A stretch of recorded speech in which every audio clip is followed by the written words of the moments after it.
We try to bring you high-quality educational and informational content every single day. Why do you think the price is having such an anemic time? The news story of the hour. Jump onto the chart. Is this the beginning of a massive financial unraveling? We got to add a little addendum to the show map today. So we start here on the daily. Now, we've been looking at the RSI on Bitcoin's daily chart for the last several days. It always has been, but it's been increasing over the last 50 years since the government has been getting bigger. Hey guys, what's going on? Jeb here, and welcome back to Coffee and Crypto Live. This is your week daily morning show where we bring you the latest and everything Bitcoin and cryptocurrency. And in today's video, we're going to be talking about a weekly chart MACD cross that has just come into play. And I'm going to be explaining to you, based on the historical analysis, why that is so very important. You see, Bitcoin has been in this massive rally, up about $10,000 over the last month, and there are many people that are calling for 40 or 50 by the end of the year. Our original price target that we made in March was $35,000 to $50,000 by year's end. So far, that has come to pass, but that does leave a potential of $15,000 more to the upside. Is that going to happen? Is that not? What does this MACD cross on the weekly chart mean for Bitcoin? Big stuff here, guys, because as you know, the technicals are one of the biggest driving factors of the market, so we're going to want to pay very close attention to them. We got a lot to unpack today, so we're going to jump right into it. If you're enjoying today's stream, make sure to hit that like button, but let's go ahead and read some chat. Let's see. Jarat is in chat, said hello. Sean O'Brien said, hey. Crypto Mini Bikes in chat said, good morning, everyone. Herman Barba is in chat, said, good morning. Alvaro Molina is in chat. Didi BB said, good morning. Donald Trump 24, I guess there were 23 Donald Trumps before you, is in chat. Good to see you, my friend. Good to see good to see you. Says, Christ first, sup Jeb. Absolutely, amen. Bryce T is in chat. Crypto Granny said, good morning, Jeb. Good morning, Granny. Joe Bollier's in chat. Crypto Surge. Brunos dias, compadre. ¿Qué es Brunos Dias? Buenos dias? I don't know what Brunos Dias means. I'm not sure if that's a typo. Somebody's been watching Bruno Mars and your phone just knew to correct it to that. Bitcoin crashing hard to 100K. Crashing hard to 100K.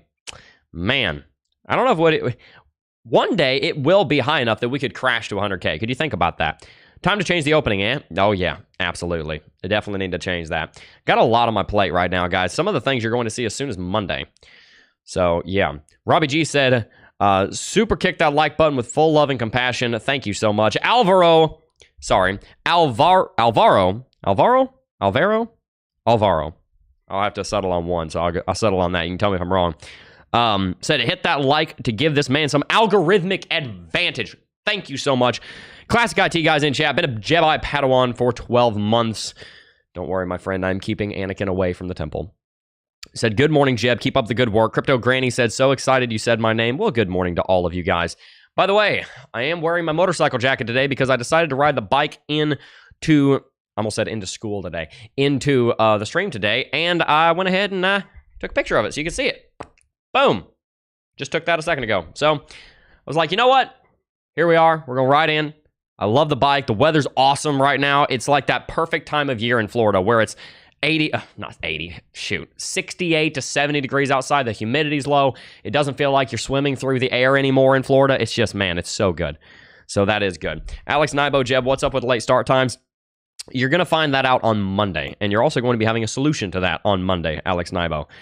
So I do apologize for that. Cardano Millionaires in the house, question mark. Yes, that's the way you say it. Alvaro. 1:45 a.m. in Aussie land. Shout out to the land down under. All right, let's go ahead and jump straight on into it. We've got a lot to cover today. So let's get started. Bitcoin's trading at $34,000, up 20% in the last 7 days. As far as market capitalization is concerned, that is about $100 and change billion. And that is a massive, massive movement that we have seen flooding into Bitcoin. Year to date, Bitcoin is up 105%. And we also see that Ethereum is up 50% year to date. Bitcoin's been absolutely running away with things lately. It's sitting at 53% market dominance, and that's very significant because when Bitcoin is sitting at a very high level of market dominance, that is almost always an early warning sign that a major rally is coming. I do not like at all what CoinMarketCap did to the Bitcoin dominance here. I'm so tempted just to look at a different chart instead because this is so much harder to see than the previous chart. I wish they had not done this. Binance, the people that own CoinMarketCap, please change this back. Please. Please change this back. This is so much more difficult to use. Anyway, Bitcoin market dominance was sitting here at 48%. Now it moved all the way up to 53%. And again, it's hard to see because the chart's kind of weird here, but it moved all the way up to 53.5%. The reason that's important is because, well, I like to use that analogy of the tide. Whenever you see a tsunami coming in, there is a initial sucking of the water out of the low-lying regions up near the shore, and the altcoins are that low-lying region, and the water is the volume and the value in them. And so when you see a tsunami happen, the tsunami sucks all the water out and then crashes it back onto land. Someone said CoinGecko. Yeah, we probably will talk about that. We probably will start using CoinGecko for market dominance if it's going to look like that on CoinMarketCap, because it's very difficult to track. So the tsunami grabs all the water, then inundates the shore, and the shore are the retail investors that had no idea that they were going to be in Bitcoin 12 months ago, but now they're Bitcoin maxis and they're altcoin maxis, and they're super excited. And so you see the Bitcoin market dominance rally, and that ends up kicking us into high gear. Somebody said, I need that 1,000 RR. Philly Skills 1428 said that. Yeah, I wouldn't mind a 600. It'd be nice to have a little bit more power. I have a CBR 300R for anybody who doesn't know. It's a 286cc engine. With how much I weigh, I'll top it out around 95. Don't ask me how I know that. Yeah, it would be nice to have a little bit more top end on the interstate and whatnot. All right. Buenos dias, mi compadre. Sí, buenos dias. ¿Cómo está, Crypto Surge? Let's see. All right. So anyway, we were talking about the Bitcoin market dominance. It has, of course, gone up. But from that point forward, let's go ahead and just look at some of the altcoins. Then we'll jump onto the chart here. Solana up 220%. You cannot underestimate the amount of attention that Solana has gotten. Now, yes, it does have its issues, but it's, of course, done very, very well. Cardano is still sitting at number 8. It's up to $10 billion in market capitalization, up 18% in the last 7 days, outpacing Ethereum in the last 7 days. Interesting. But Ethereum's up 50% year to date. Cardano is only up 16.59. Tron up 69%. Chainlink up 92%. Wrapped Bitcoin up 106%, obviously. Bitcoin Cash up 156% year to date. Bitcoin Cash. Oh, Bitcoin Cash. You hard fork Bitcoin and then claim that you're the original, and then claim that everybody who's stuck with the original Bitcoin were traitors. Oh, Bitcoin Cash. It has been so sad. I'm just kidding. It hasn't been sad at all. To see your slide down here, this is pathetic. This is sad. Roger Ver, they used to call you Bitcoin Jesus, my friend. What happened? I remember this, guys. I remember when Bitcoin Cash came out, and I traded it. And I traded it with $20. You want to hear a true story? One of my first big losses ever. Traded it. I was in crypto for like 2 weeks. Bitcoin Cash hard fork happened like a month after I got into crypto. So I'd been trading for like 2 weeks. I want to say it was $20. If it wasn't $20, it was less than $20 into Bitcoin Cash at the very top, and then I lost like 40% of it. It's like, man, I lost $8 or whatever it was. And I felt like such an idiot. I was like, never again. I'm going to be smart when I trade from now on. I'm not going to make stupid decisions anymore.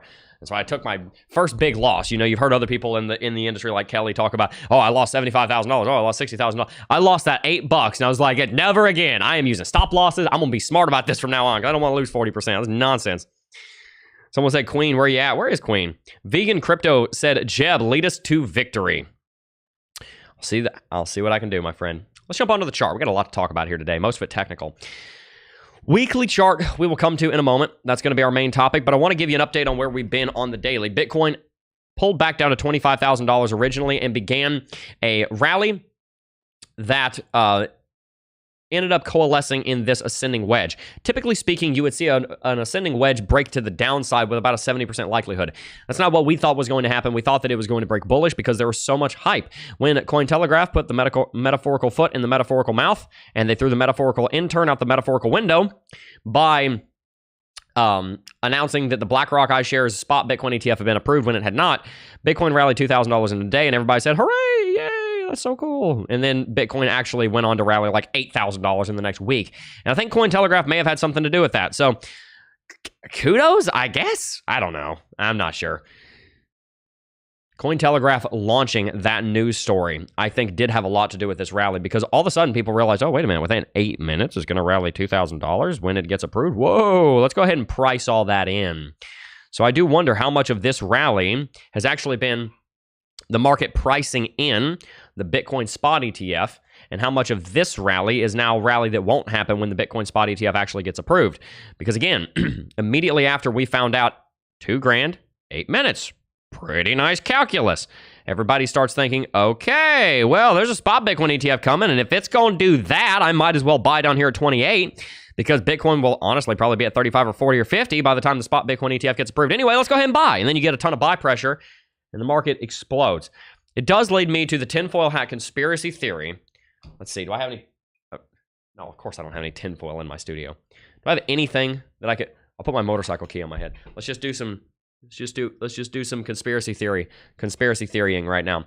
It's possible that somebody paid Cointelegraph to launch that news with the prediction that the FOMO that it would drive because the market rallied so much would lead to this rally. It's possible. It's possible. I'm not saying it happened. I can't be sure.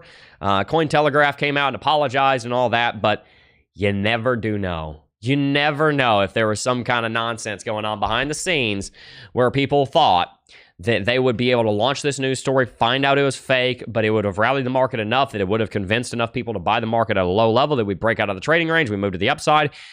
The deal is, who would be behind something like that? Maybe somebody that wants to make the SEC look stupid, because the SEC has been turning down a Bitcoin ETF, and now Bitcoin's going on this massive run, and they're trying to protect investors, but what are they protecting investors from? Making money. And so it's very possible that there was some kind of manipulation there, whether it was on behalf of Cointelegraph or not. It could have been on behalf of whoever tricked them into believing that it had been bought, that it had been approved. But what I do say is that I believe that the hype around Bitcoin and also the DTCC stuff, Direct Trust, the clearing corporation, the news that we saw the other day about DTCC, it being listed on there under the ticker IBTC, both of those stories, that and the Cointelegraph story, led Bitcoin on a massive run. Now, here's the deal. Both of those stories were actually kind of false, because the Bitcoin spot ETF being listed on DTCC went back to August. That actually wasn't news. It was just something that somebody found. Everybody thought it was a new thing. It wasn't a new thing. It's been there for 2 months, but they also removed it. So that wasn't a big news story. At the same time, obviously, the spot Bitcoin ETF hadn't been approved, so this is all hype. This is pretty much all hype that rallied us up here. And exuberance because we're moving into a bull market. So just keep that in mind. I want you to keep that in mind. I want you to be a little careful, because it was a lot of hype that rallied us up here. And it could very easily dissipate, and you could see a slow grind back down to $30,000 like this. I'm going to leave that arrow there. Just going to leave that there. We'll see if that arrow plays out. Nevertheless, the daily chart is in one of the most bullish states that has been in all year. The RSI is sitting at a yearly high, pushing 86. That is basically equivalent to what we saw in January when we saw the first rally into the new year. MACD is sitting at an all-time high for this year, a yearly high for this year, and many other technical indicators are looking sharp as well. If you look at the 200 daily simple moving average, you can see that it is in prime territory right now. We've managed to essentially bounce off of it, and we are looking to be riding it to the upside in a pretty sustainable way. This moving average is not riding to the upside to this inclination, where it's at like a 70 or 80% inclination to the upside. It's a pretty healthy gain. I like it. I like what I'm seeing here out of the 200 daily SMA, and it's going to continue curving to the upside. That's good news. Again, this is a 200 daily SMA. That's about an 8-month moving average. And so when you see that curving to the upside like that, that is a very good sign. About a 7-month moving average, somewhere in there. So again, that is the trend. That is the moving average that has underpinned the majority of Bitcoin, every one of the Bitcoin bull markets in past. That moving to the upside is wonderful. But now I also want to talk a little bit about the weekly chart, because the weekly chart's where I think we really get some important signals. And I'll start again with the 200 moving average. The 200 weekly simple moving average in this case doesn't represent 7 months of price action. In this case, it represents about 4 years of price action. There are 208 weeks in 4 years. The 200 weekly moving average, therefore, may as well be a 4-year moving average. And it is likewise a moving average that has underpinned the market, except on this chart, the weekly chart, it is the level that the market pulls back to at the totality, at the total correction of the bear market. Now, we didn't do that this bear market. We pulled below the 200 weekly SMA, and many people thought that that was doom and gloom. That was the end of everything, but that's not true. The reason that we pulled so far below the 200 weekly SMA was because these highs were higher than they would have been, and these lows were lower than they would have been. These lows got so low because of the catastrophic collapse of FTX in the same way when we fell below the 200 weekly SMA over here, it was because of the catastrophic collapse of the entire global market from the pandemic. And also, these highs were artificially high as a result of quantitative easing and Fed rate policy. So with those two things in mind, if these highs had been lower and the FTX story had not have dropped us as far, and we had not seen so much suppression from the war in Ukraine and also from the Fed's quantitative tightening and the Fed's hiking interest rates, then we wouldn't have seen the market go down to $15,000. We probably would have seen the market go down to maybe 20 or 22. Market probably would have only gone to 55 in a regular market. So a correction from 55 to 20 or 22 would probably only be about a 60% pullback, and the market wouldn't have gone as far to the downside. And because the highs wouldn't have been as high and we wouldn't have spent as much time up here well above 30, the weekly chart 200 SMA probably would have looked something a lot more like this. And we would have more than likely bounced off of it if not for all of those fundamental factors. So it might sound like, oh, Jeb, you're just justifying why we fell below the 200 weekly SMA. But argue with me on if any of those points that I just made are false. They're not. They're true. And so Bitcoin more than likely would have bounced somewhere around, maybe not exactly on it, but somewhere around the 200 weekly moving average as we had in times past. In the 2018 bear market, nothing really going on fundamentally here that caused this, but Bitcoin did fall below the 200 weekly SMA for about 3 months. And then we rallied above it. Pandemic dropped down there, fell below it a good bit, but we rallied. The point that I want to make here is that now Bitcoin has actually bottomed out on the 200 weekly SMA, and there's several things I want to point out here. There's a lot that I want to point out here, actually. I'm going to go ahead and remove some of these lines here so we can see a little clearer. There was bearish RSI divergence forming right here. Let me just go ahead and check and make sure everything's good in chat. Hopefully you guys are doing well. XRP Ally said, morning, Jeb. Good morning to you. JH said they relisted it after they removed it, so it's back on DTTC. Good deal. That's good to know. Predicted chance that historical trends are entirely shattered due to institutional adoption. I think the trends, if anything, could be bigger. I think we should still follow them until they've ended, though. We don't know for certain that they've ended. Jeb, have you discussed the news from insiders saying that SBF was selling heavily into the strength of the bull cycle to keep it down? I don't think that Sam Bankman-Fried is a... I can look into that, but I don't think Sam Bankman-Fried, even at his peak, was a big enough guy to suppress the price of Bitcoin to that degree. I just don't think he was. Now, the only way that Sam Bankman-Fried ever, in a major way, moved the price of Bitcoin was through his cryptocurrency exchange collapsing in great balls of fire. That's the only way that he's ever impacted the market. All right, so there was a bearish RSI divergence playing out here from April to July, where we saw the market hit a high at $31,000 and then a high at $32,000. There was, of course, this bearish RSI divergence, and that led Bitcoin to a correction back down to the 200 SMA, and that's where we get this sideways action all year. From there, though, we saw higher lows. There was a higher low here from our bottom at 24.6 up to a new low at like 24.8. Wasn't much of a higher low, but it was a higher low. And so we saw that there was there was a downtrending level of support here on the RSI, which meant bullish RSI divergence, which is why 6 weeks ago we were calling for a massive rally on Bitcoin.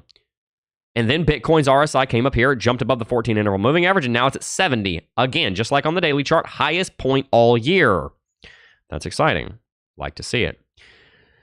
This is the technical indicator that I've based the entire stream around, the one that I'm about to show you, and it is the one that I'm referring to in the title. Grand Roofing Incorporated said, I am here now. Good to see you, Grand Roofing Incorporated.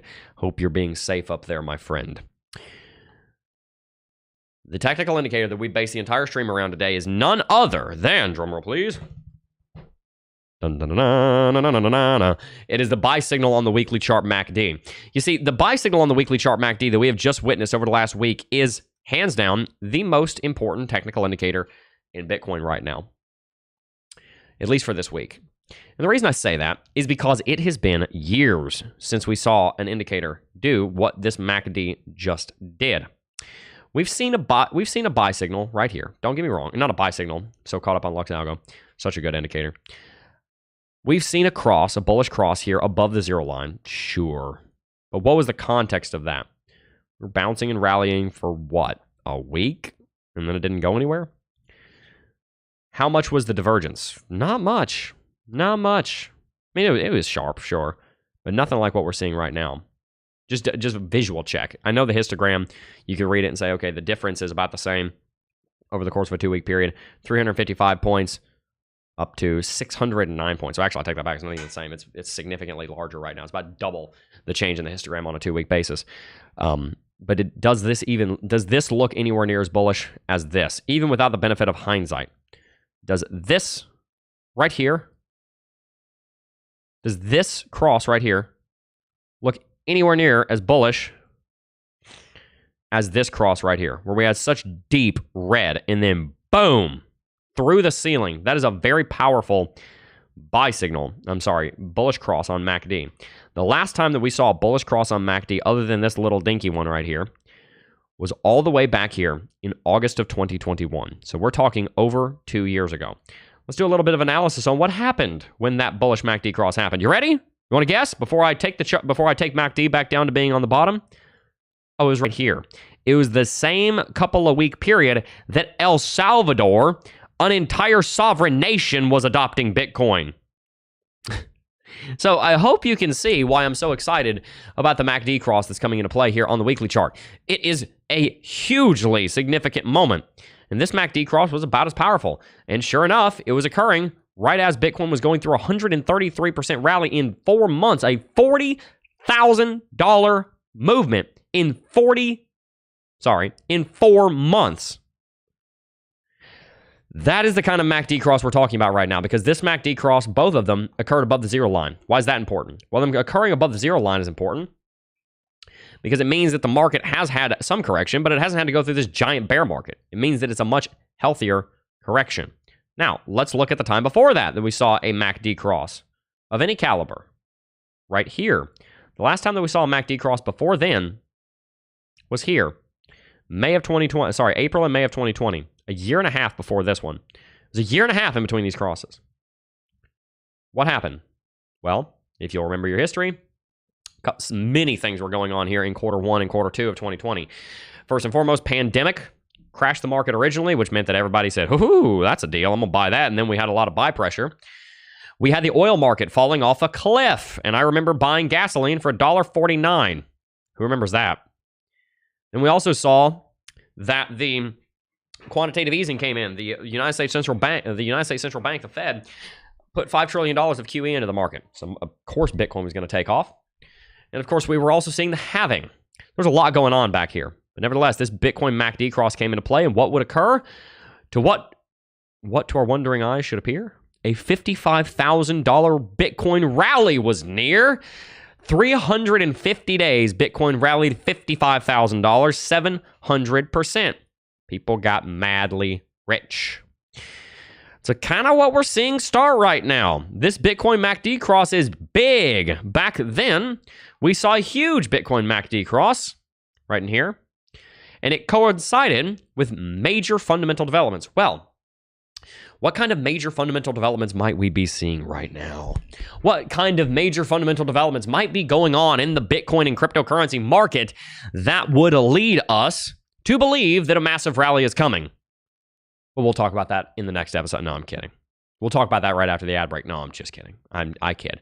But we will talk about that right after you hit the like button. So let's see if we can't get up to 200 likes. I really appreciate all of you for tuning in. We're going to read some chat here in just a minute. But let's just rapid fire some of the differences. Year ago, everybody was going bankrupt. Everybody was losing their money. That trend stopped. Year ago, the SEC was seemingly like they were going to be on top of the cryptocurrency market because of FTX. They're failing. They are completely losing, just face planting to XRP. They lost the grayscale case, didn't approve it. BlackRock announced that they want to put a Bitcoin ETF into place. Cathie Wood thinks that a Bitcoin ETF could be coming in the next 3 to 6 months. We've got the halving coming up. We've got institutional adoption coming up. We've got pensions that are going to be investing in that ETF. You've got billions of dollars waiting for the ETF approval to buy on day one. You have massive geopolitical instability that leads people to wondering, should I be invested in a sovereign currency right now? I don't know. I should probably put some in Bitcoin because it's a hedge against instability. Like it or not, the United States government and the United States economy is going to go through hell in the next 10 years for 3 major reasons, geopolitically. Number 1, Russia and Ukraine. That has been a nightmare for global supply chains. We have entered into a similar airspace that we had during the Cold War. You can't fly over Russia right now. It's been 30 years since it was like that. Israel and Hamas. That conflict could very easily turn regional. You could very, very easily see a conflict between Iran and Saudi Arabia. Again, Persian Shia Muslims in Iran, Arab Sunni Muslims in Saudi Arabia. They hate each other's guts. They both think they're both apostates, and they both think that they need to be annihilated. Who's between them? Kuwait, one of the most oil-rich countries on the planet. What is between them? The Persian Gulf and the Strait of Hormuz. Iran trying to screw over Saudi Arabia and Abu Dhabi, UAE, Kuwait, Iraq. All of those countries could easily just start sending rockets into the Strait of Hormuz, and all of a sudden, international traffic can't go through the Strait of Hormuz. You know why the Strait of Hormuz is so important? This is all tying into Bitcoin, so give me a second. Just watch me complete my thought here. You know why the Strait of Hormuz is so important? If you don't know what I'm talking about, I'm going to show you on a map. Do you know why this little stretch of water right here, look at this, it's going to say it right here. Boom, Strait of Hormuz. You know why this little tiny 20-mile stretch of water is so important? Oh, I don't know, because about a quarter of global crude and about a third of global liquid natural gas, the two most important petrochemical components to the modern economy, flow straight through there. Iran is right here. Saudi Arabia is right here. Kuwait, Iraq are in between them. Persian Shia Muslims that want to destroy pretty much everybody. Then you have the Sunni Arab Muslims over here in Saudi Arabia. They hate each other's guts. They've been to war before. They want to go to war again. Just about anything could tip them off. Iran is supporting Hamas. We know that. Saudi Arabia's crown prince supports the the Saudi Arabian king, King Salman, supports the Palestinians. The crown prince, Mohammed bin Salman, supports Israel. If Saudi Arabia and the crown prince end up winning that kind of, family feud, then you will see Saudi Arabia more than likely continuing to go towards ratifying Israel as a modern state. That could tick off Iran to the point where they could, at the very least, try and screw everybody over by blocking off the Strait of Hormuz, which means Saudi Arabia can't export their oil anymore, at least through the Persian Gulf, which is where most of it's exported through, because that's where most of their crude ports are. Kuwait is not able to export. UAE is not able to export. Qatar is not able to get out to the open seas. Iraq is screwed. And at the same time, that sends China into a tailspin. They're already trying to prepare an invasion on Taiwan. If they know that they're already not going to have crude and LNG coming in from the Persian Gulf, then they don't need to care about the Strait of Malacca anymore, and they go ahead and launch their invasion on Taiwan. This kind of thing can spiral out of control very quickly. It hasn't yet. And I don't want you to be afraid of it, because we have not seen where Saudi Arabia is going to land. We probably will in the next couple of weeks on the Israel-Hamas-Palestine issue. And we also don't know for sure that Iran would declare war on them, or if they would try and block the Strait of Hormuz. But it could happen, and it's something that we need to pay attention to. This, and also, while we're here, let's also talk about China and Taiwan. If you didn't know, the Cold War ended, and then about 10 years ago, one started again. We are in the second Cold War right now. Seriously, China has 400 nuclear warheads that it has pointed at the United States. It aims to have over 1,000 by the end of the decade.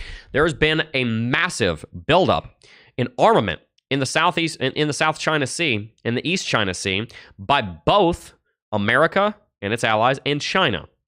There is a Cold War going here, and China realizes that it's got about 7 years before, one, President Xi Jinping has holes in his brain and he's not able to actually lead anymore, which he barely can now because he's so old. But at the same time, they also know they only have probably about another 7 years before their demographics are so screwy that they're not able to launch an invasion because they're going to be so weak. So an invasion of Taiwan could be coming anytime. Many top generals are saying that they expect it could happen in the next few years. Joe Biden, on at least 4 occasions, has guaranteed that the United States will come to the rescue of China. Think about the next presidential election. Biden has come out, and whether he means it or not is yet to be determined, but he's come out and said that we will defend Taipei. That's the first time in 50 years that we've come out and broken the strategic ambiguity of saying, oh, we might not. That's been the policy since the 80s. Biden broke that and came right out and said, we will defend them, which could poke the hornet's nest of China. Think about the politics, though. What happens if Donald Trump gets elected next year? If Biden gets reelected, he's the incumbent, then okay, he's going to defend Taiwan. What happens if Trump gets elected? You think Trump is going to sit over there and let China? You think he's going to let China invade Taiwan? No, he's not going to let China invade Taiwan. He would launch an attack on them as well. So, my point with bringing up the geopolitics, because I know it's frightening sometimes. The point in bringing up the geopolitics, the point in bringing that up is because there's instability in the global markets. The instability in the global markets leads people to wondering, should I be invested in the yuan right now? Should I be invested in the euro right now? Should I be invested in the dollar right now? Especially if you see hard times coming on the United States economy, which, by the way, the credit rating just got dropped. First time in history. That's a big deal. Huge amounts of debt. When you have these factors of instability, then you lead people to wondering, should I really be invested in the dollar? Or should I at least hedge some of my bets in Bitcoin? And so this cycle, again, I told you, I promised you, I'm going to tie all this back into Bitcoin. Here we go. If the United States public gets less confident in their institutions, because by the way, that's a trend over the last 15 years. Think about it. Think about any of you guys that are just even a little bit older than me. Think about to 2006. Go back in your mind to 2004, 2005, 2006. Somebody said they worked at the CDC. Oh, wow, that's so cool. Good for you. That's a cool job. What do you think about this? I trust you. You're government. Like you.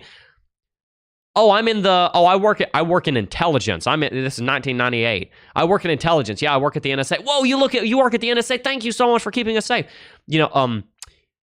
I work in Congress. Oh, wow, man, I don't agree with you, but what's your opinion on that? There's so much more trust in the government 15, 20 years ago. There wasn't much then, but there's a lot more then than there is now. That lack of trust in our institutions, in our governance system, extends to a lack of trust in the currency. I'm not saying that the dollar will cease to be global, will cease to be the world reserve currency. It won't. Not in the next 40 years, at very minimum. Nothing on the global stage has anything on the dollar. It's not going to cease to be the world reserve currency anytime soon. But what I am saying is that every single one of the ships in the Forex market are going to be losing something. And some of that value, even if it's a 0.5%, moving into Bitcoin, will be hundreds of billions of dollars in value. And there is going to be that pressure of saying, oh man, I love the United States, but gosh, the world's getting less stable. Do I want to be all in on the dollar? Do I want to hedge my bets a little bit? And you get the gold bugs, children, coming out and saying, I don't know about this gold stuff, but I know about this Bitcoin stuff. And at the same time, you got the old folks that have paid off their house. They got all paid off cars. Their kids are in college, and they're and that's been paid for, or they're paying for it themselves, or the government's forgiving. Nonsense, but forgiving it, whatever. You got the 40, 50, 60-year-olds, the older Gen Xers, the younger boomers, right now, that are young enough that they are starting to understand the way that the modern economy works, the way that technology works, and they're starting to understand things like blockchain. And they've got all the money. They're the ones with all the money. Because they don't have any bills anymore. They've got 80% discretionary income. Remember the budgeting the budgeting deal that I taught you guys. The way that we do budgeting. Take your income, subtract your fixed expenses. Now you have a discretionary budget. With that discretionary budget, decide how much you want to go to wants, wealth generation, and generosity. They've got like 80%. They've got like $2,000 a month in discretionary in fixed expenses, and like $8,000 a month in discretionary income. They can put that wherever they want, and most of them say, I'm gonna retire in 12 years. All right, now I'm gonna retire in 13 years, and I don't want to eat my retirement, so I'm gonna try and find somewhere to put it. Many of you guys, with all respect, are in that position. You're like, hey, look, maybe I didn't get ahead of the ball. Maybe I wasn't ahead of the curve. Maybe I didn't start investing in my Roth IRA at 18 like I should have. Maybe I got a bunch of credit card debt. Maybe I made a mistake. Maybe I got hit by a truck and I've got all this medical debt. Whatever it is. You've got 13 years, so you want to retire and you're trying to make it up quickly. Where do you go? You should be investing in a Roth IRA. You should be maxing out any 401k match. You should be paying off debt. That's great. But you're also thinking, man, I want to get there a little bit faster because I don't have 35 years like Jeb does until retirement age for him, which I'll never retire. I don't want to retire. I want to work till the day I die because I love what I do for a living. But here's the deal. I have a lot more time than somebody who's in their 40s or 50s or 60s does to try and earn wealth for a day when they are physically unable to work. And so they're going to look for an area that is lowish risk, but high enough return that they can make the kind of money over the next 10 years that they need to retire. The Gen Xers are going to be the ones that are going to send Bitcoin to the moon in the next bull market for two reasons. Here's the carrot. Here's the stick. The carrot, they've got a Bitcoin ETF. So they don't need to go and watch this channel every day, which hopefully they will, but they don't need to because they can just log on to Vanguard. They can say, I'm going to log on to Fidelity and I'm going to buy the BlackRock Bitcoin ETF. Done. Now I'm investing in Bitcoin. I'll put $2,000 in it every quarter. I'll put $800 a month in it every month. So there's the carrot. It's simple. And they've got 10 years till they want to retire, and they don't even know if Social Security will still be here at that time, so they're trying to figure out how to do it themselves. And so they say, look, I'm going to put some money into Bitcoin because I believe, yeah, it might have a little bit more risk than the stock market. I'm investing in the stock market. That's a good thing. But I think it can bring me a 200, 300, 400% return, at least in the next 7 years, next 10 years, maybe 1,000% return. Who knows? And here's the stick. The stick is the older generations tend to be even more disillusioned with the government. They tend to be even more disillusioned with the corruption and financial stupidity going on in Congress. Now listen, I have a rule. This is the rule I teach my son. This is the rule I live by. I do my very best not to call somebody stupid, not to call somebody dumb, even if they are lacking in the intelligence department. But I will all day rip to shreds stupid actions with kindness if I can. And I will stay as kind and as gentle as I can be. But there are times when something is so reprehensibly immoral, so absolutely disgusting that the only way to describe it is with strong words. And stupid and dumb are pretty strong words. What's going on in Congress is absolutely stupid and it's absolutely dumb. And the older generations realize that. And they realize the impact that that's having on the dollar. And they realize that if they want, especially after what they've seen in the last 3 or 4 years, the older generation is watching the news. They see the CPI. They're paying attention to that. They know that. That's how they have the wealth that they have. The people that have the wealth, that have been building wealth for 30 years, have that wealth for a reason, because they read the right news. Now, I'm not saying they sit around and watch television all day and complain about Joe Biden or complain about Trump all day. I'm not talking about the people that just want to sit on their high horse and say, oh, politics sucks, but I got no solution to it. I'm talking about the people that watch the economic data, the people that watch the markets, the people that are doing their research and education so that they can make something for themselves financially and for their kids and for their grandkids, and for their family and for their wife and their husband. Those people realize that was a lot of inflation. Don't you think the Fed might feel the same urge to go through that amount of printing again if we get involved in a war with China? Which disproportionately the older generations believe that we will be at war with China. Disproportionately the older generations believe that the Fed probably will turn on the printer again.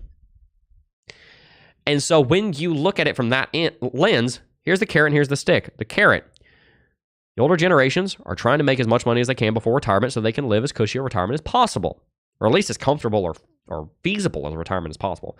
So they're looking for something that's low enough risk that it's digestible. Bitcoin's getting into that territory, but high enough return that it can actually do what they want them to do. There's your carrot. Bitcoin fits the bill. And the other carrot, the other part of the carrot, is that they realize that the world is going downhill fast economically, and that's going to impact the dollar. It's going to lead to inflation. It's going to lead to quantitative easing. It's going to lead to the debasement of the currency. And as Nicholas Martin said in a video yesterday, if you haven't watched Data Dash, you should go do that. He said, look, Bitcoin thrives when there's debasement of the currency going on. So they realize, maybe I should buy Bitcoin now. So in 3 years, when the currency is being debased again, Bitcoin moonshots. We've got precedent that Bitcoin explodes during debasement cycles. Vintage excellence is I saw what you just said yesterday on Facebook. You said, I'm Gen Xer. We aren't as grumpy as boomers and not as whiny as Gen Zers, and we are cooler than both. And you guys are the new boomers. You guys are the new boomers as far as you are 10 to 20 years from retirement, and you're the ones that are making all the money right now. You're experts at your field. You've been doing it for 30 years. And so you're looking for places to put that money to make as much money as you can while you still have the ability and the desire to work. Because not everybody wants to work until they're 85 or 90 like I do. Some people want to retire at 67. And cool. Good for you. Only keep working to that point if you have to. So there's the carrot. The stick is that they're going to be forced to do this. There's going to be a force of nature that is driving people to invest in Bitcoin because of what I just talked about, the debasement of the currency. It is extremely important that for the Gen Xers' sake, that the Gen Xers realize that they've got 10, 15, 20 years before they retire. And so how do they make enough money to live the life that they want, to maintain their current lifestyle? Well, if you're a Gen Xer right now, I'll just tell you, you should still be investing in the stock market. Don't stop maxing out your Roth IRA. Don't stop taking 401k match. Don't stop paying off your house. Do those three things. But definitely also consider Bitcoin being in that bag. And there's a bunch of people saying Gen Xer represent in chat right now. Crypto mini bike. But most Gen Xers, most people, it's not a generational thing, most people don't have any interest in getting into crypto full time. They just want to buy Bitcoin and be done with it. They don't want to set up a Coinbase. They want to invest with the tax advantage of a Roth IRA. They want to do those things. And the easiest way for them to do that, it's not the only way, obviously. They could just come and buy Bitcoin the way we are, but the easiest way for them to do that, the on-ramp for them to do that is the ETF. And so when the ETF gets approved, it's going to be great. So weekly chart, MACD cross has occurred. It's one of the biggest ones we've seen. This does not mean that we're going to go through a massive rally next week, because when we've seen these MACD crosses, a lot of times it's taken between 4 months and 16 months to fully have its impact. But this is a big deal. And I don't want to overstate it, but I also don't want to understate it, because it is a serious deal. The Drake equation in chat said Gen X representing. Guessing he means Donald Trump to win presidency in 2024. I'm not sure. I'm not sure if he... I'm not sure if he'll win. We'll see. We shall see. Gen X and proud. I've been playing in the market for a bit. Good for you, Sarah. That's funny. You're the only other Sarah that spells her name with no H. My wife spells her name with no H. Her name is also Sarah. Sara is the way it's pronounced in Spanish, but I'm a white boy, so I say Sarah. She'd probably prefer it if I called her Sara. Lo siento, mi esposa. Tú eres mi estrella. The day most of us will retire and have Bitcoin will be the day we are all happy that we didn't go the old-fashioned way. Right. And like I said, guys, it might be the unpopular opinion in the room, but it is still a good idea to at least max out your Roth IRA if you can. Now, look, if you've got $400 a month to invest, then maybe don't max out the Roth IRA. Maybe put $200 a month into the Roth IRA and then put $200 into crypto. But the fact of the matter is, you would be best off doing both. How much you put into either one is something that you have to come up with yourself. Why would you pay off a mortgage rate at 3.5% money is debasing at a higher rate? So here's the thing, and that's a good question. And I'm not even saying for sure that you should. What I will say is that there is a very good feeling when you say, I don't have any debt. It is a psychological and it is a spiritual thing. You are in control over that house when you pay off that mortgage, not the bank.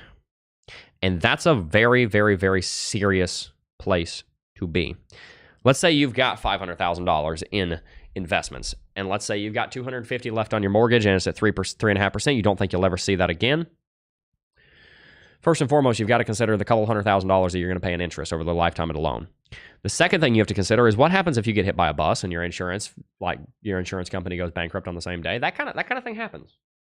Not necessarily going bankrupt, but they decide not to pay, or through some loophole, oh, you didn't get your yearly checkup, so now we're not going to insure you. And or you get cancer, or you get mauled by a bear and you got to have a helicopter trip from the middle of the Appalachian forest to the nearest hospital, and that helicopter trip costs you $85,000. Now you got to liquidate all your investments, and now all of a sudden you thought you had the ability to just pay off the house whenever you want, but something ate up all your money.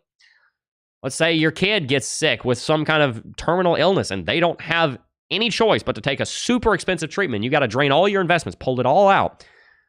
And all of a sudden you don't have that house anymore. Is it a gamble? Yes, it is. You're gambling by not paying off that house. Should you pay off the house though? Because sometimes, I mean, when I rode this motorcycle here, I took a gamble. I thought, you know what, that'll be fun, but I'm gambling with my life because a motorcycle is a little bit more dangerous than a car. I think they're actually more safe because you have more control and it's easier to get out of the way. But at the same time, you take a gamble. So listen, I'm not saying for sure that you should pay off a 3.5% mortgage. What I am saying is that you should be aware of the fact that something could happen to your cash position, something could happen to your investments, and you don't want to be up a creek without a house or having to sell your house and downsize into something else because you're going to lose a lot of money doing that. Could you not pay off the house and go invest and get 8% a year in the stock market or get money into the cryptocurrency market? Yes, you can. And so where I believe that the balancing act comes in is, again, so personal finance, the way that I teach this, you've got your fixed income, you've got your discretionary income. I'm sorry, you've got your fixed income, your income, your fixed expenses. Subtract those two, you're going to get your discretionary income. From there, you've got three different categories. You've got your wants, your wealth building fund, and you've got your generosity. You should budget for being generous, because if you're like me, you're going to want to give people money every once in a while to help them with something. You're going to want to buy a homeless guy a sandwich. You're going to want to help a friend of yours that's a good person. They're working hard, but they're falling behind and they need help with their phone bill. You're going to want to help people every once in a while. So you want to budget for that and have it be a rolling budget, so it accrues every month, and then it just builds up. And then, maybe you got $500 in there one day. And if somebody needs something big, hey, my transmission went out, I can help with that. Cool. In that wealth management fund, there's three things you can do with that fund. You can say, I'm going to pay off debt, I'm going to save it, or I'm going to invest it. And you should be doing all three to a certain degree. Get yourselves, most people recommend between 3 to 6 months of savings for emergency funds, but you could also be saving up to buy rental property if you're in that financial position. You could be saving up to make a big investment in being an angel investor in a company. You could be saving up to say, all right, I'm going to have some dry powder on the side because I think Bitcoin's going to go through a giant crash. I'm going to buy then, whatever it is. You have money that you put into paying off debt, and then you have money that you put into wealth building. And so my recommendation is to diversify where you put that money. Put money into savings. And where do you put that money? Right now, I have our emergency savings sitting in a bank account over at CIT Bank. I'm not affiliated with them, but I have it over there because they pay 4.927 a month. We're making over $100 a month just off of our emergency savings because of interest. So do that. Every month, pay off some debt. As a habit, every month, pay principal. If you have the ability to, pay principal. Even if it's $100 a month and you put $1,000 a month into investments because you are not too worried about the 3.5% mortgage. Every month, as a habit, don't just make the minimum payment, which is your mortgage payment. Pay some off so that you're in the habit of getting out of debt more quickly. And then have money in that second category, the wealth building fund, where you make investments. And how much of that money goes into each part, the wealth building fund or into the investments category, which could go into stocks, real estate, crypto, wherever, and how much of it goes into paying off debt is dependent on your situation. If you've got a really, really, really good interest rate, then maybe you're not going to put much. Maybe you're not going to put much into paying off that house every single month. But if you've got an 8% mortgage, yeah, you better be putting most of that money into getting rid of that mortgage and refinancing it when the rates come down. So it really just comes down to how much every month you put into investments and how much every month that you put into paying off your debt. I recommend, like you said, looking at it through a lens of being very aggressive about paying off debt, especially any debt other than a mortgage. I will say that probably the best consumer debt that you could have, not consumer debt, the best personal debt that you could have would be a mortgage at 3.5%. I can't think of a single other type of debt that you could be in that would be a better debt to be in. So if you're in debt, if you have debt like most people do, pay that off last. And sure, make sure that you make some investments. Because 3.5% mortgage, yeah, I wouldn't worry too much about being super aggressive on paying that off. But I would recommend every month trying to put some to it. That's an area where I would disagree to some degree with Dave Ramsey. People compare me to Dave Ramsey quite a bit, and I was born across the street from him. So, it's not funny that we think alike on some things, but I would tend to disagree with him a little bit on that. Homeowners insurance and property taxes going up so fast that you will still have a payment as high as mortgage even if you paid off. Sad times. Yeah, that is about the truth, isn't it, JH? It's ridiculous. Absolutely nuts. Absolutely nuts. Yeah, we just got a thing in the mail that said that they're going to be increasing our property tax by like 25% this year. You got to be joking. Because in Alachua County, Shands and UF don't pay any. You got 1.875. Holy cow. Jeez. Goodness gracious, Folsom Huddle. That's insane. You're basically getting free money there. But again, don't forget, it's not just about the numbers. There is a spiritual reality of not having debt. I remember when I started this channel, I was making good money, but it was also unstable. Look, the channel could get deleted anytime. It got taken down for a week one time. And part of the reason that was not very stressful for me was because I had no debt. I was renting. I was single. I owned my truck outright. I owned my motorcycle outright. I owned all my stuff outright. I had zero debt. And so if I had lost my income, well, that sucks. But at least I won't lose my house, right? So there is something that's very freeing about not having debt, even if that debt is very cheap, even if it's very cheap debt. And I think that that does need to be reminded from time to time, because sometimes we forget that debt and finance is more a spiritual and psychological matter than it is a numbers matter. Some of the worst financial analysts and planners in the world are those kind of people that are just, they're robots and they're over here and they're doing that. I have my presentation and you can see up here on this board, you can see on this graph that I put together. I spent 14 hours on this, by the way. Well, I put this graph together. Do you see my pie chart? Those are some of the worst financial people ever. Because there is a degree where you have to realize that emotion and finance are, to some degree, inextricably linked. And no matter how hard you try to not be emotionally impacted by your finances, you will fail. I guarantee you, your marriage and your family will do better spiritually, knowing that you're stepping foot in a house that you own, not that you're borrowing and renting from the bank. And why would you want to give the bank all their money anyway? Again, if you got 1.875 or 2.5 or 3.5, then maybe don't get in as big of a hurry to pay the thing off. But still work to pay it off. Pay off enough to at least knock 5 years off. That's 5 more years of your life that you're living in a paid-for home. It's a nice feeling. You can't live in your stock portfolio. That's right, Cryptopher said. Manuel Pinero said, you're a good man, my friend. Thank you. Rick4962 said, and not be a sheep. Cryptopher said, hashtag hedge yourself. Absolutely.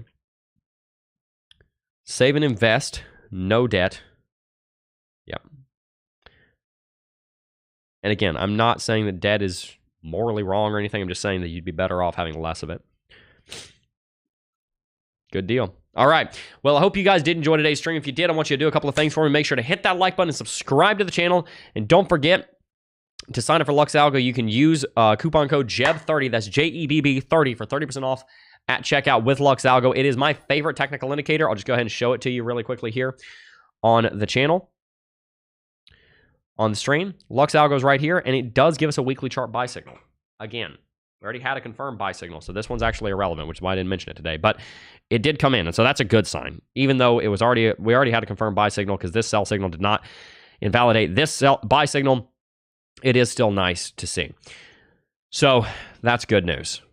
We are having a buy signal come into play, and if you have not gotten Lux Algo already, you should, because it's called all these movements, and it's the best technical indicator in the market, hands down. It's that simple. It is that simple. What's the best way to use credit cards? If you're going to use a credit card, set it on auto pay, and if you're not going to have it on auto pay, cut the thing in half. I think that there is a place to use a credit card. I'm not against credit cards. I'm not the guy that says you should just cut every single one of them up. But if you're going to be dumb with them, then yeah, you should cut them up. You should take every one of them out in the backyard and get the flamethrower that you bought from Elon Musk back several years ago when he lost his mind for the 17,000th time and set the things on fire. But if you're going to put them on auto pay and you're going to leave it there, and you know that you have the self-control not to take them off of auto pay, even if it overdrafts your bank account. Yes, I mean even if it overdrafts your bank account, because you should be getting some discipline for overspending on the credit card. If you've got the discipline to keep that thing on auto pay, even if it overdrafts your bank account and the bank calls you and they're ticked off at you because you're getting some discipline for not being smart and wise with those credit cards, then fine. There's a lot of money that you can make with credit cards. But my rule is if you're going to have a credit card, that thing had better be on auto pay. Period. There is money that you can make with credit cards. I'm not totally against them, but do be careful. All right. If you guys enjoyed today's stream, hit that like button, subscribe to the channel. Let's see if we can't get to 200 likes before we wrap it out. Make sure to sign up for Lux Algo. There's a bunch of affiliate links down below if you're interested in any of those products. Those links do help to support the channel. Bybit is down there. Apex Exchange is down there. That's a DEX. If you want to do leverage trading in the United States and you don't want to worry about the KYC, it is your best option. You've also got a TradingView link down there. If you sign up and upgrade to premium, I think they're going to give you $30, so that's a pretty cool one. Lux Algo's down there. Club DeFi's Principles of Technical Analysis is down there. You've got my financial coaching, where I can financially coach you guys if you are interested down there. So make sure to check out all those links down below. Make sure to hit that post notification bell and stay tuned because we've got a lot of good things coming. By the way, before we go, I do just want to mention one thing, and that is I want to give you guys an update on how the channel's doing. I like sharing all these analytics with you guys because this is my channel, but it's also your channel. Like you guys, insofar as you guys are part of this with me. And so I just wanted to show you that subscribership's been doing well. Let's see, let me get over here. If you'll remember, we had been seeing a decline in the subscriber growth of the channel for about the last year, and basically everybody in the crypto market had been seeing this. And then we saw, just recently, little uptick. The new content strategy is working well. This uptick over here is when I was uploading 2 Climate of Crypto videos every single week. So we're going to come back to that. I'm working on getting an editor to help me make some videos on Climate of Crypto. So we're going to be exploding as a channel here in the next 6 months. Very excited about that. You can see the viewership right here is doing really well. We're up to 186,000 views. Bunch of you guys watching. Ton of watch hours. Very excited about the channel. We've got 31,500 views over the last 48 hours. Very, very excited about that. So guys, like I said, I am going to go ahead and wrap it out. Oh, Cryptopher said, waiting for my Club DeFi code when you can. Cryptopher, shoot me an email. I'm not sure what you mean, but I will have to get that to you. Shoot me an email right there. That's my personal company email. As in, it's my individual company email. It's not just a support line. That is directly to me. Shoot me an email, and I will we'll see what we can do about that. Guys, if you enjoyed today's video, hit that like button, subscribe to the channel. But before I go, I do just first want to thank each and every single last one of you for watching, as always. And I will see you guys in the next video. Peace. Oh, I got a real good feeling. Got a real good feeling.